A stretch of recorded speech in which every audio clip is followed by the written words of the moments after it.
Abu Jabir Abdullah ibn Amr ibn Haram, celui que les anges ont couvert de leurs ailes. Il fait partie des 70 Médinois qui ont prêté allégeance au messager de Dieu sallallahu ta'ala alayhi wa sallam lors du deuxième serment d'Al-Aqaba. Il fut aussi choisi par le prophète alayhi salatu wa sallam pour représenter les Médinois. Il était aussi le chef de son clan, les Bani Salama. De retour à Médine, il mit sa vie, son argent et sa famille au service de l'islam. Lorsque le messager de Dieu, alayhi salatu wa salam, s'installa à Médine, Abdullah ibn Amr passa ses jours et ses nuits à ses côtés. Lors de la bataille de Badr, il combattit avec beaucoup d'héroïsme. Lors de la bataille de Uhud, il pressentit la mort avant même de quitter Médine. Il sentit qu'il ne reviendrait jamais de la bataille. Sa joie était alors indescriptible. Il convoqua son fils Jabir ibn Abdullah et lui dit: « J'ai le sentiment que je serai tué lors de cette bataille. Je serai peut-être même le premier à tomber en martyr sur le champ de bataille. Sache qu'après le messager de Dieu, alayhi salatu wa salam, tu es l'être qui m'est le plus cher. J'ai contracté une dette, rembourse-la et occupe-toi bien de tes frères et sœurs. » Le lendemain, les croyants affrontèrent leurs ennemis à Uhud. Les Qurayshites furent d'abord écrasés, mais la situation changea à cause des archers musulmans qui furent brouillés par cette victoire rapide. Ils quittèrent leur position alors que le messager de Dieu sallallahu alayhi wa sallam leur avait ordonné de ne pas bouger. Ils commencèrent alors à ramasser le butin laissé par les combattants Qurayshites. Voyant que l'armée musulmane n'était plus protégée par ces archers, les idolâtres se ressaisirent rapidement, se rassemblèrent et attaquèrent les musulmans par surprise. La victoire des musulmans se transforma alors en défaite. Dans ces instants difficiles, Abdullah ibn Amr se battit tout en étant convaincu qu'il allait tomber en martyr. Après la bataille, Jabir ibn Abdullah trouva la dépouille mortelle de son père, martyr sur le champ de bataille. Son corps avait été mutilé par les idolâtres, comme les corps d'autres martyrs. Devant le corps mutilé d'Abdullah ibn Amr, Jabir et ses proches se mirent à pleurer. Le prophète, sallallahu ta'ala alayhi wa sallam, passa devant eux et leur dit: « Que vous le pleuriez ou pas, sachez que les anges le couvrent en ce moment même avec leurs ailes. » Abdullah ibn Amr était un fervent croyant. Son ambition était de tomber en martyr pour la cause de Dieu. Après sa disparition, le messager de Dieu, alayhi salatu wa salam, donnera de ses nouvelles aux musulmans. Ce qu'il dira de lui nous informe de son attachement sans faille à la nation de sacrifice dans le sentier de Dieu. Un jour, le messager de Dieu, alayhi salatu wa salam, dit à son fils Jabir: « Ô Jabir, lorsque Dieu parle à l'un de ses serviteurs, un voile les sépare. Sache toutefois qu'il a parlé avec ton père directement et qu'il lui a dit: « Ô mon serviteur, demande-moi ce que tu veux. » Ton père a alors dit: « Ô Seigneur, je te demande de me ressusciter dans la vie d'ici-bas afin que je tombe à nouveau martyr dans ta voie. » Dieu lui a ensuite dit: « J'ai déjà décrété que nul ne pourrait retourner sur terre. » Ton père a alors dit: « Ô Seigneur, informe les vivants des faveurs que tu nous as accordées. » Dieu révéla alors le verset suivant: « Ne crois surtout pas que ceux qui sont morts pour la cause de Dieu soient morts. Ils sont au contraire bien vivants auprès de leur Seigneur, qui les comble par ses faveurs. Ils sont heureux d'être reçus au sein de la grâce du Seigneur et ravis que leurs compagnons de combat qui ne les ont pas encore rejoints ne connaîtront ni peur ni chagrin. » L'épouse d'Abdullah ibn Amr avait également perdu son frère lors de la bataille d'Uhud. Il déposa les deux corps sur la chamelle et avança en direction de Médine pour les enterrer. D'autres familles étaient présentes et comptaient enterrer leurs martyrs à Médine. Mais le messager de Dieu, sallallahu ta'ala alayhi wa sallam, ordonna à tous d'enterrer leurs martyrs sur le champ de bataille. Tous ceux qui avaient ramené les corps de leurs proches à Médine firent alors demi-tour. C'est le prophète, alayhi salatu wassalam lui-même, qui supervisa l'enterrement des martyrs. Ces derniers avaient beaucoup de mérite, car ils avaient fait preuve de sincérité et avaient sacrifié leur vie pour Dieu et son prophète, alayhi salatu wassalam. Lorsqu'on voulut enterrer Abdallah ibn Amr, le messager de Dieu, sallallahu alayhi wa sallam, dit: enterrez Abdallah ibn Amr et Amr ibn al-Jamuh ensemble, car ils étaient des amis intimes dans ce bas monde. Voyons donc dans les pages qui suivent qui était cet homme qui occupait la tombe avec Abdallah ibn Amr ibn Haram. La lecture qui va suivre se fera sur le récit de Amr ibn al-Jamuh, Inch'Allah. Amr ibn al-Jamuh. Je voudrais marcher en boitant avec orgueil au paradis. Il était le beau-frère de Abdallah ibn Amr ibn Haram, c'est-à-dire l'époux de sa sœur Hind bint Amr. Il était aussi un des notables de Médine et un des chefs du clan de Bani Salama.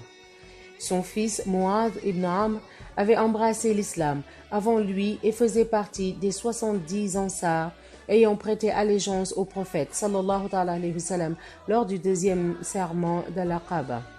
Muad ibn Amr et son ami Muad ibn Jabal prêchaient l'islam aux habitants de Médine.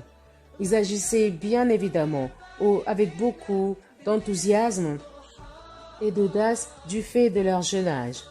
Les notables de la ville avaient pour habitude de garder chez eux des petites idoles qui symbolisaient celles que les gens adoraient réellement et publiquement.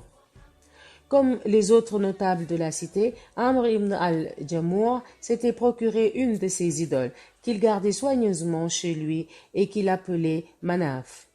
Son fils Muad ibn Amr avait convenu avec son ami Muad ibn Jabal de faire de l'idole de son père un sujet de moquerie. Ils souhaitaient s'amuser un peu avant de la détruire. Une nuit, ils rentrèrent chez Amr, prirent son idole et la jetèrent dans une fosse destinée aux ordures ménagères. En se réveillant le matin, Amr ne trouva pas son idole, Manaf, à sa place habituelle. Il la chercha et finit par la trouver dans la fosse. Fou de rage, il cria: « Malheur à vous, qui a osé s'en prendre à mon idole pendant la nuit ?» Il prit ensuite son idole, la lava, la purifia et la parfuma. Lorsque la nuit tomba, nos deux jeunes garçons récidivèrent.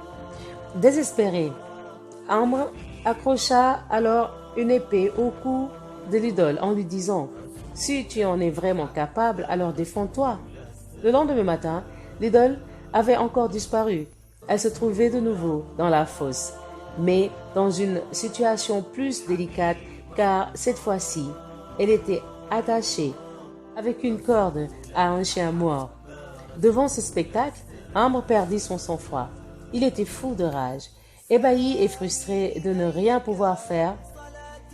Certains notables médinois déjà musulmans se rapprochèrent alors de lui. Ils saisirent cette occasion pour l'inviter à réfléchir et à raisonner. Ils souhaitaient bousculer sa raison, pénétrer son cœur et l'amener à comparer par lui-même entre son idole et le créateur de l'univers, Dieu, le Très-Haut, à qui rien ne ressemble.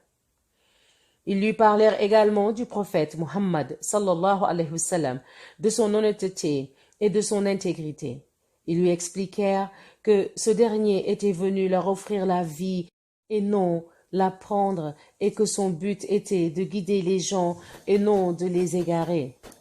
Ils lui expliquèrent enfin que l'islam venait délivrer l'humanité de ses chaînes et la revivifier par la foi à un message divin.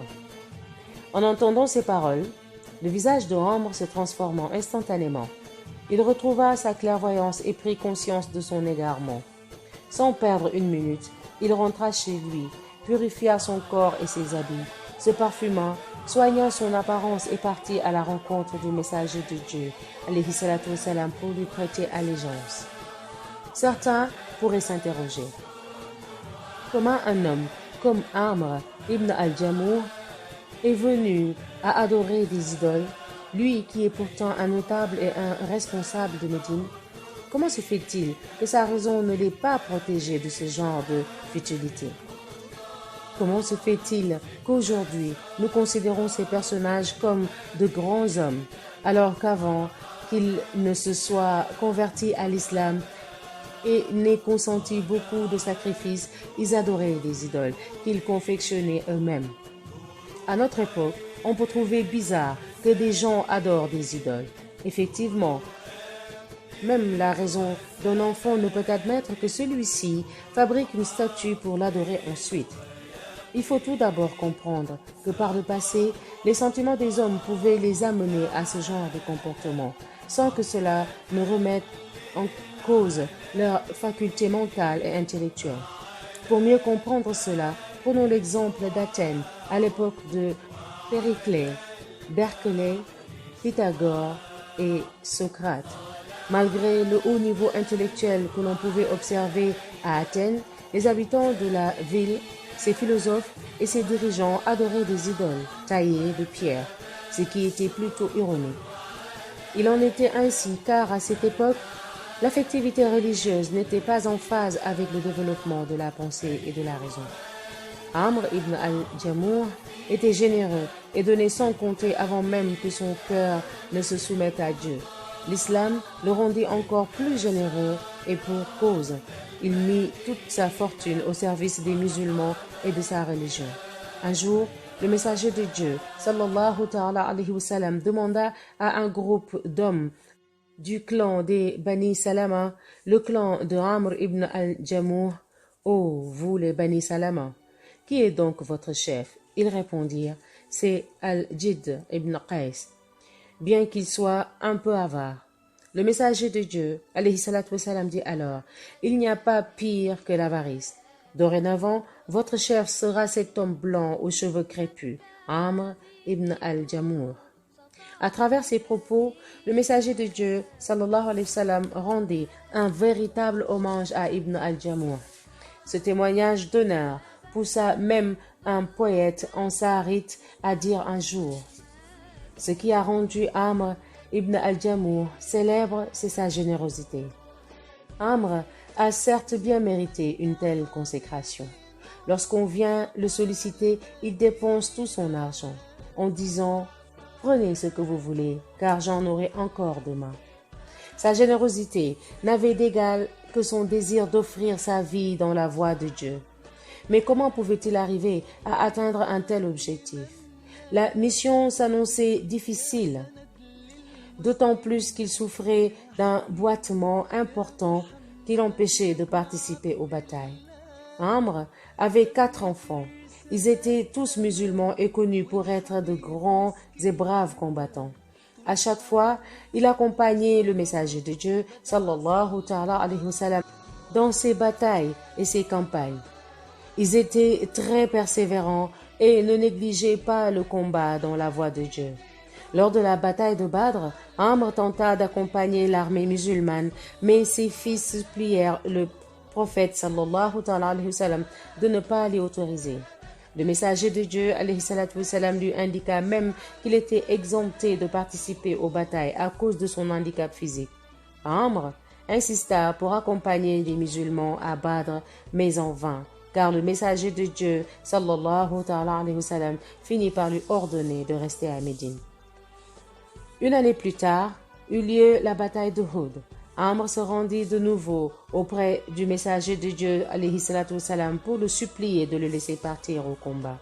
Il lui dit: « Ô messager de Dieu, mes enfants veulent à tout prix m'empêcher de prendre part à la bataille. Par Dieu, je voudrais marcher en boitant avec orgueil au paradis. » Comme Amr insistait et qu'il n'avait pas l'intention de céder, le prophète sallallahu alayhi wa sallam lui permit de l'accompagner à Uhud. Amr prit alors son arme et partit rejoindre l'armée. En quittant sa demeure, il fit l'invocation suivante: « Ô Seigneur, accorde-moi le martyre et ne me fais pas revenir chez moi auprès des miens. » L'affrontement commença et Amr se battit avec beaucoup de vigueur en compagnie de ses 4 enfants. Il se battait au milieu du champ de bataille, courait derrière l'ennemi et ne laissait aucun répit idolâtres. En même temps, il faisait totalement confiance en Dieu, à qui il avait demandé le martyre avant son départ de Médine. Son invocation se réalisa enfin, car il reçut un coup mortel qui lui fit mériter le paradis pour l'éternité. Notre compagnon allait maintenant pouvoir entrer au Firdaus, le plus haut degré du paradis du tout miséricordieux, en boitant. Comme nous l'avons mentionné dans les pages précédentes, le messager de Dieu sallallahu alayhi wa sallam dit lors de l'enterrement des martyrs enterrés Abdallah ibn Amr et Amr ibn al-Jamour ensemble car ils étaient des amis intimes dans ce bas monde. Ils furent donc tous deux enterrés ensemble au même endroit. 46 années plus tard, le terrain où les martyrs étaient enterrés fut inondé par les eaux d'un puits qui avait été creusé par Muawiyah. Les musulmans s'empressèrent alors d'exhumer les corps pour les déplacer. Les corps étaient toujours doux et les membres n'avaient pas été affectés. Jabir ibn Abdullah était toujours vivant à cette époque. Avec les membres de sa famille, il se chargea de transporter plus loin le corps de son père Abdullah ibn Amr ibn Haram et celui du mari de sa tante Amr ibn al-Jamour. Lorsqu'il vit les corps, ceux-ci n'avaient pas été altérés non plus avec le temps. Ils donnaient l'impression d'être dans un sommeil profond. Le sourire que leur visage arborait au moment où Dieu les appela à lui était toujours présent. Ce fait vous étonne-t-il? Ne soyez pas étonnés, car les grands âmes, les âmes pures et pieuses, qui savent prendre en main leur destin, savent aussi comment procurer à leur corps une immunité contre toute décomposition posthume. Inch'Allah. La prochaine lecture se fera sur le récit de Habib ibn Zayd, une histoire d'amour et de sacrifice légendaire. Inch'Allah.